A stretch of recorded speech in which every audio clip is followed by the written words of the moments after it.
G Telugu ఛానల్లో ఓ సరికొత్త serial ప్రారంభం కానుంది. ఈ సీరియల్ పేరు మా అన్నయ్య.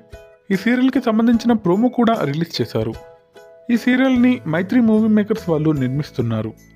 బిగ్గెస్ట్ ప్రొడక్షన్ హౌస్ ఈ సీరియల్ని ప్రొడ్యూస్ చేస్తున్నారు. వీరికి ఇది డెబ్యూట్ సీరియల్. ఫస్ట్ టైం ఒక సీరియల్ని ప్రొడ్యూస్ చేస్తున్నారు. ఈ సీరియల్ జీ తమిళ్ ఛానల్లో ప్రసారం అవుతున్న అన్నా సీరియల్కి రీమేక్. ఈ సీరియల్లో రాధమ్మ కూతురు సీరియల్ హీరో గోకుల్ మీనన్ హీరోగా నటిస్తున్నాడు. Chiranjeevi Lakshmi Sowbhagyavathi serial fame Shwetha Reddy, Krishna Mukunda Murari serial fame Haritha, TikTok fame Divyasri, Anuhya Saripalli హీరోకి నలుగురు చెల్లెలుగా నటిస్తున్నారు. ఓ సరికొత్త కాన్సెప్ట్తో ఈ సీరియల్ వస్తుంది. మరి ఈ సీరియల్లో హీరోయిన్గా ఎవరు నటిస్తున్నారు అనే విషయం తెలియాలంటే నెక్స్ట్ ప్రోమో కోసం వెయిట్ చేయాల్సిందే. ఈ సీరియల్ తొందరలోనే లాంచ్ అయ్యి మంచి సక్సెస్ అందుకోవాలని కోరుకుందాం. Thanks for watching.